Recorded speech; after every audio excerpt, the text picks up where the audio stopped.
This conference will now be recorded. Welcome to Prosperity Ag's webinar for the USDA Rural Energy for America program. Thanks for joining us today to learn more about the REAP grant and specifically about renewable energy projects. We're excited to learn more about renewables. We're going to also hear from a local solar developer as well as a past REAP applicant to learn about their experience navigating through the program. So just a few program basics that we've got. In the last webinar, we discussed these in more detail, but we'll go over a few right now. As you can see, there's a little bit about eligibility. These kind of fall into three different categories: an agricultural producer, a rural small business, and rural co-ops. These are all eligible applicants. There is also these due dates that are listed of October 31st of 2018. Those are for projects that are less than $80,000. And then the April 1st, 2019 is for any size project. It's also important to note that the project can start prior to these due dates as long as the USDA has the application in hand. So if you have a project that's not going to happen until much after these dates, we can still submit them now. If you haven't listened to the previous webinars that discuss these in more detail, I highly encourage you to go back. There are some links on our website and also in the emails that I've sent. So we'll talk next a little bit about project examples. As you can see, there's some major categories here, including solar photovoltaic, there's solar thermal. USDA does consider geothermal to be an energy generating project, so keep that in mind. It is not energy efficiency in USDA's eyes. Some others include wind or wave technology. The most common type of project that we see, and likely USDA as well, is solar photovoltaic. This is also known as solar PV. The technology represents such a large portion that we're going to focus more on this technology for the examples on this webinar. So we can go into more details with you in person if you have questions about other types of technologies. One thing to keep in mind is that with renewable energy projects under USDA, unlike energy efficiencies, renewables don't have to replace an existing technology. Like we discussed in the last webinar, energy efficiencies do have to have some kind of replacement, but renewables do not. So you can install these irregardless of what your utility usage is. So that's a really important piece of information to keep in mind. Next, we're going to discuss a little bit about project requirements. When we work on a renewable energy project, we're always required to submit what's called a technical review. This is irregardless of any size project, even if they're very large. This technical review is always going to be required. It includes all of the information about the project. It details out things such as price, the energy output, the equipment, warranties, and more. It's usually put together by the project developer. Oftentimes, us as a grant coordinator can do that as well. If the project is over $200,000 in total project costs, USDA does ask that a feasibility study is completed by a third party. This feasibility study essentially takes all of the information in that technical review and ensures that it all is feasible. So they're looking at aspects such as economics, warranties, product information, and just ensuring that everything that's laid out does in fact work. These are usually done by professionals in the industry. If the project goes over 400,000, there's going to be a little bit more rigorous requirements there as well. So there's a couple things that are really important to know before you start your project or before you even consider renewables. Many clients come to us wanting to install some type of renewable energy, but a lot of times they don't even know what they need. We always recommend, and others in the industry always recommend, that you first address any possible energy efficiencies at your facility. This is something that we've talked about before in the previous webinar. We've detailed out all of those specifics. It includes things like lighting or HVAC units. Once all of these possible energy efficiency upgrades have been addressed, then it's time to determine what size of system you'll need. And this really comes down to your project. Some people are looking to completely offset their site, their facility. Other people are looking at more like, generating energy just as part of a revenue stream. A really good project developer will help you determine what exactly you need, what path you need to go down. So really make sure that you take advantage of these developers and use that knowledge that they have to figure out what the best possible solution is for you. So we've talked just a little bit about this types of projects. There's so much more to know, but at this point, we're going to go ahead and bring in Jim Shaw. He's with Southerland Energy, a local renewable energy developer, to talk a little bit more about how a developer would approach a project, some things that he thinks people should know, and then we'll kind of go from there. So thanks so much, Jim, for joining us today. You're welcome. Yeah. Excited to be here. Yeah. So tell me a little bit about Southerland. What kind of projects do you work with? Tell us what your typical client is, if there is a typical client. Sure. So we're a design, if you will, design build firm. So in the renewable space. So what that is we work with all of our customers to figure out who they are when it comes to how they use energy and demand and what's there, and then try to fit in the solution of solar PV and what it can do and impact their bottom line. So, and we work in the educational space, the utility space, the ag space, which is probably one of my favorites, and work inside all different types of customers and what we call in front of the meter or behind the meter. Okay. Typically in ag, it's all behind the meter, meaning the system's designed to offset their load. Okay. And working through the programs that are there. So something in front of the meter would be like an energy generation. Yeah, something directly with the utility that okay. we do that there's no real, if you will, customer. And so behind the meter is the typical ag that we do. So because the reason I bring that up is a lot of times farmers are approached by developers to just needing property to build an array okay. and be like a host. So both can exist. Okay. Tell us, you mentioned so many different types of customers. What makes an agricultural customer, someone that could apply for this grant, different than others? So the ag space is somewhat similar to most customers have, except for the seasonality. Okay. So for instance, a grain farmer has to dry, right? Typically done with gas, but the stirring and moving that stuff to market. So they have a higher spike, right?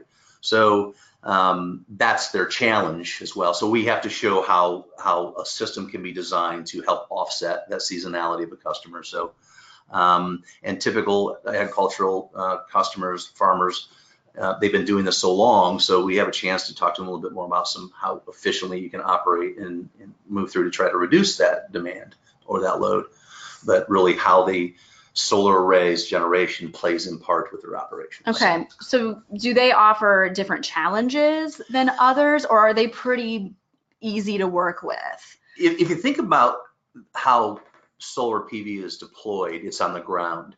So that gives really the ag customer the more of a benefit to others, like typical rural schools, yeah, but when we talk about inner city type component or industrial or manufacturing facilities that are inside the metropolis, right?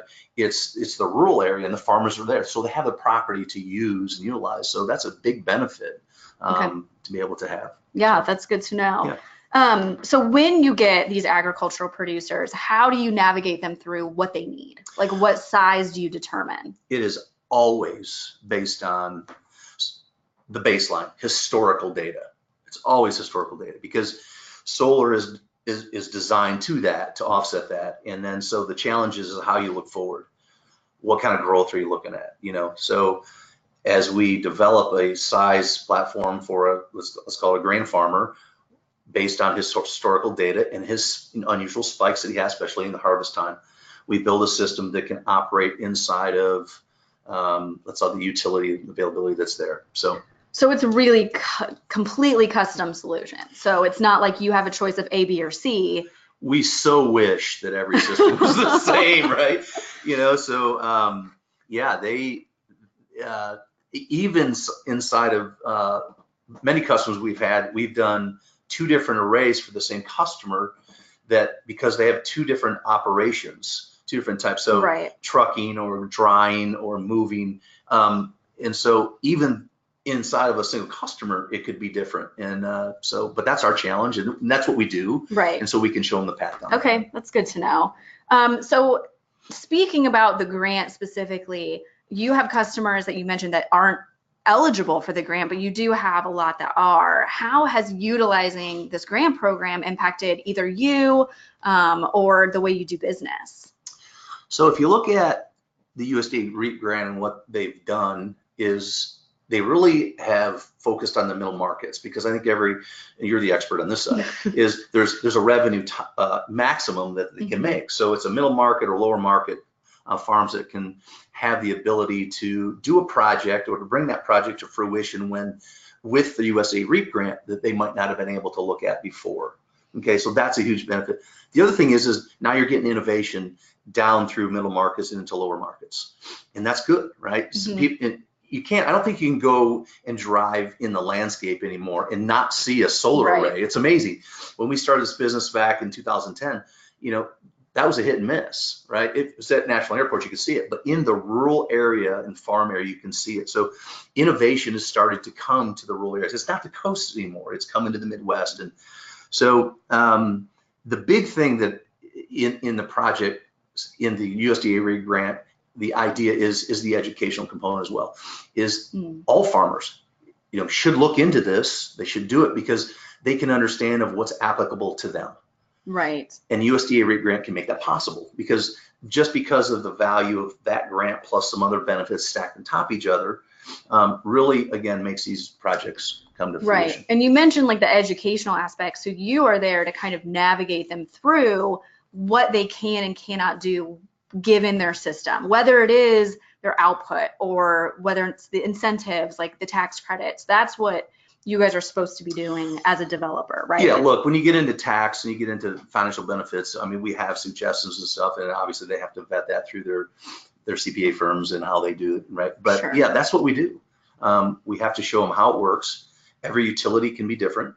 Every location of the country is different. So, but we've worked in multiple states, in multiple areas, and so that's what we work through to educate the customer in the financial aspect of recommendation, the technical component, and then how it's implemented. But more so, how does it feed in and fit inside the operations of a farm? Right, to make sure it makes sense for them. Absolutely. Now, one other thing we didn't talk about was utilizing the utility, because those are really valuable players in these types of projects and making sure they understand what the customer is doing.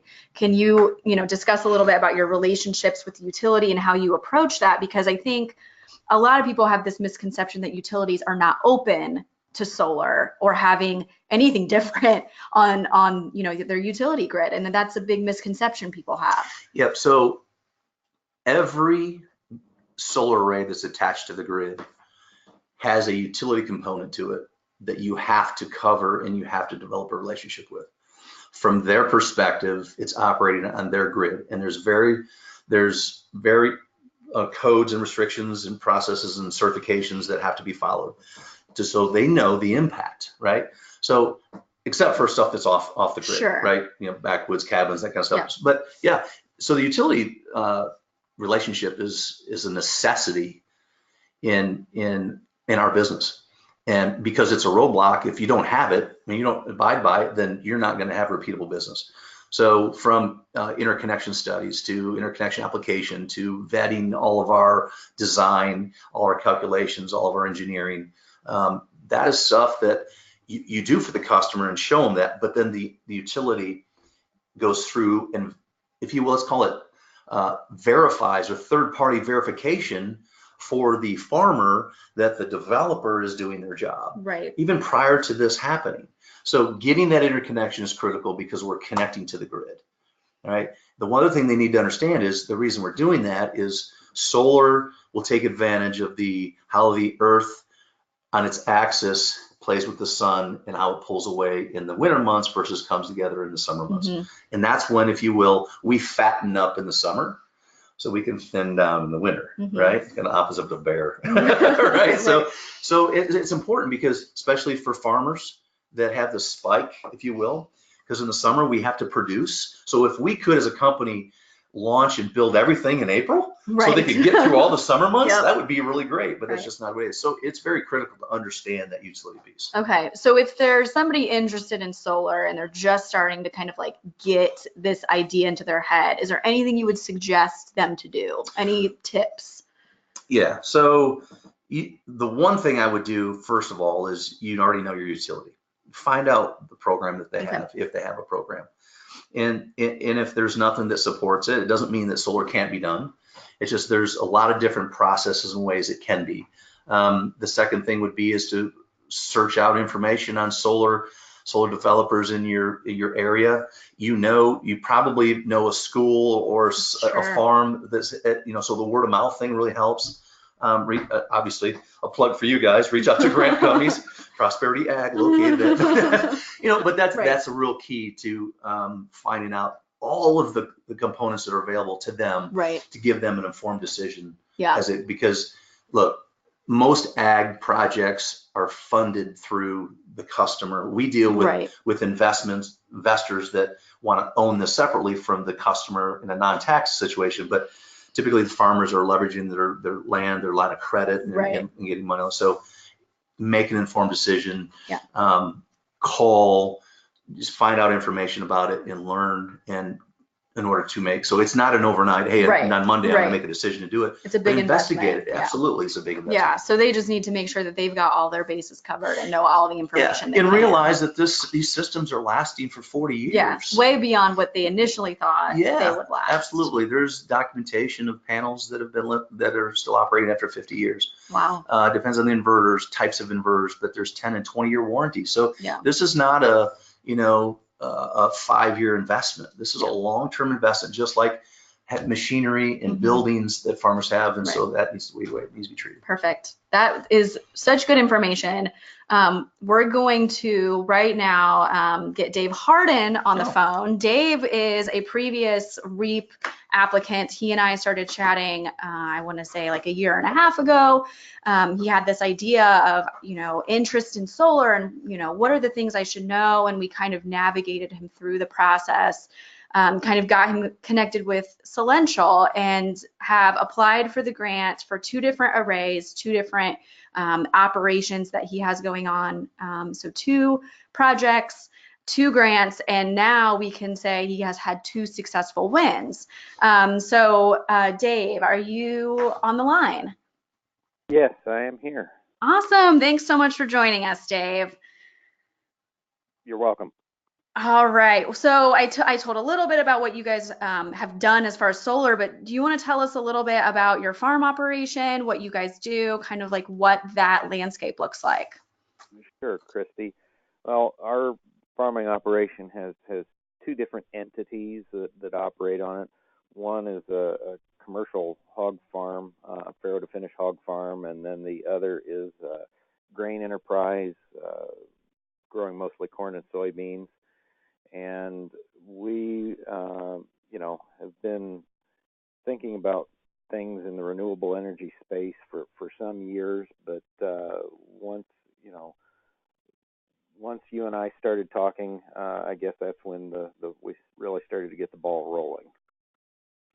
Yeah, it's definitely been a process kind of walking through this. And I know we had several conversations back and forth about, what the climate of renewables looked like. And you kind of made this decision to go ahead and invest. Were there decisions, based on, just the sustainability of the farm? Kind of tell me like why you decided like, let's make this jump into solar. Sure. I guess I look at it from the standpoint that farmers have essentially been trying to harvest the sun's energy, going back thousands of years. It's just that it's been in, growing the crops that we raise. But obviously, we need a lot of other things to get that crop to market, whether it's drying it, conditioning it, keeping it stored, and that's when I started to think about trying to see if solar had a place in trying to reduce the amount of electricity that we would need to, purchase off the grid. I've traveled to Northern Europe and have seen, in the areas of northern Germany where, they're quite a bit higher latitude than we are here in central Indiana, that, they were able to make things work there. So I thought, we really ought to take a good look at some of the programs that are out there with rural development and the REAP grant, and see if, there were ways that we could make it work for us here. That's great information. So we applied twice, 2 different rounds for 2 different projects. When we first started talking, you knew about the REAP grant, but did you have some, thoughts or ideas about what that process would be like? What did it seem, like it was something you guys could handle? And then maybe tell me a little bit about what the actual process was like. Sure. Well, we had actually applied for a different REAP grant back, I think it was in 2011, and it was, it's not an overnight process. There's a lot of information that the producer needs to, bring forward to put into the grant application, and we knew that, having a grant writer that was familiar with the process would make that significantly easier. So, basically, we came to you there at Prosperity after doing, a search of people or companies that were in the business of working with farmers and specializing in helping to write grants for things like the REAP program, and obviously trying there are lots of grant writers out there, but you have to take a look at the success rate that they've had, and that, I'll be honest, that played very heavily in our decision to in the end go with Prosperity. Yeah, that's I mean, that's good to hear. We love being able to work with someone more than once too. So as far as your end, what was your commitment as far as like how much time did you have to put into getting the information to us? Just, to give people an idea of, yes, it's a cumbersome process, but what do you think it looked like on your end as far as getting the information to us? I would say, we invested, probably somewhere in the neighborhood of 15 hours to, try and get all the information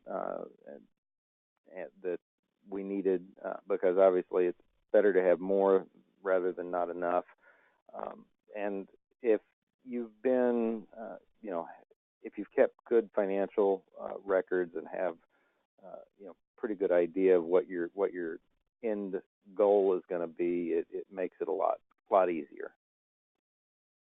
I think keeping things streamlined is kind of like the name of the game here. So knowing that you submitted for 2 grants and you worked with 2 kind of outside independent organizations, maybe talk a little bit about how it worked, kind of like passing the buck to me and then working directly with Southerland to get that information. Was there a lot of like, back and forth?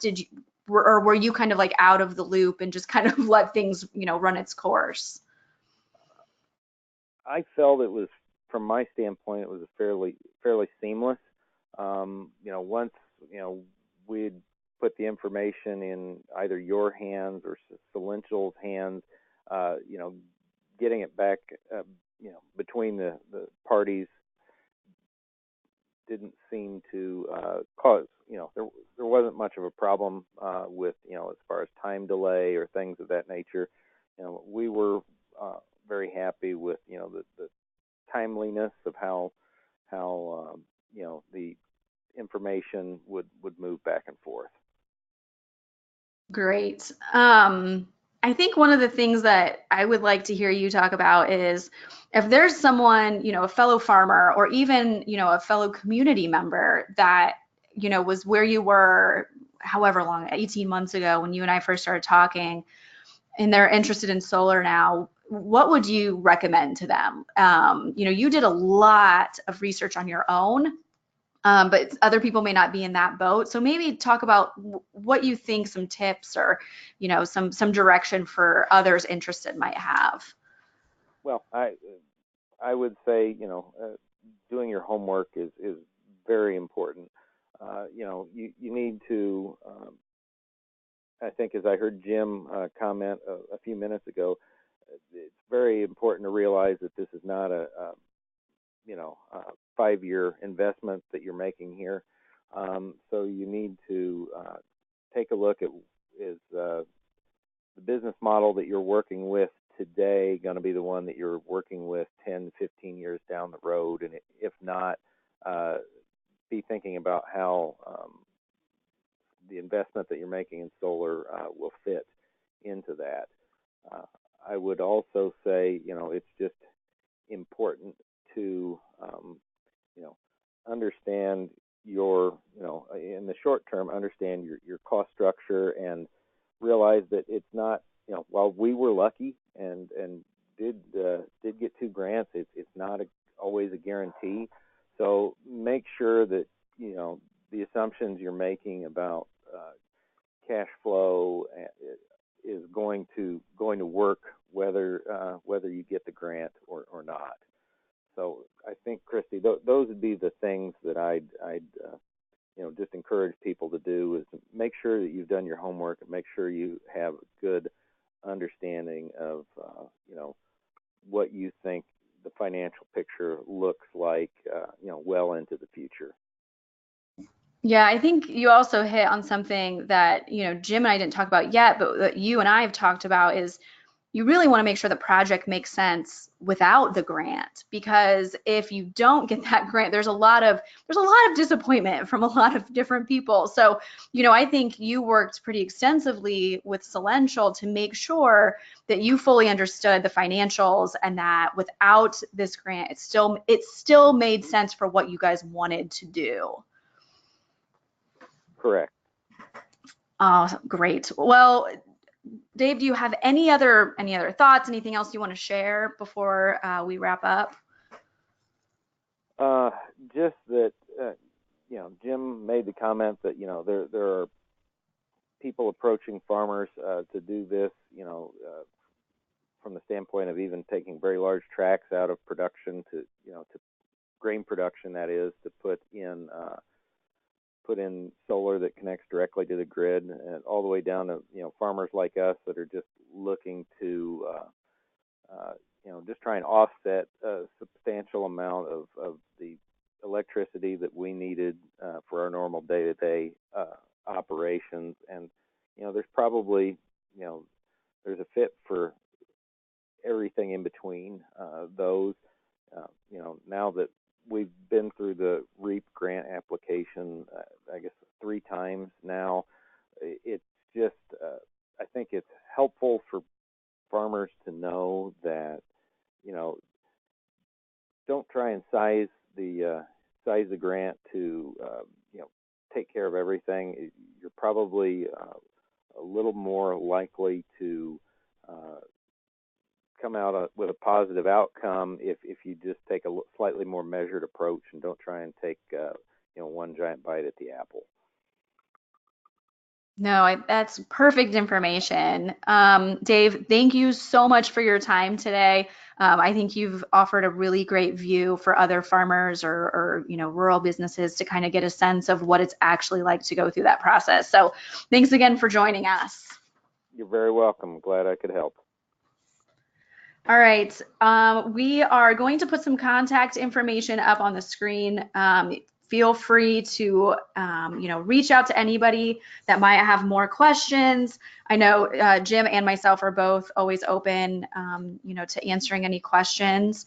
This webinar is the final webinar for this series. So if you missed any of the previous ones, either stay tuned to our website, or if you signed up for this via email, you should be getting something in your inbox with links to all 3 of the webinars. That thank you email will also include this contact information again if you're not able to get this down. If you, again, have any questions, we invite you to reach out to us. But for now, thank you so much for listening to our webinar.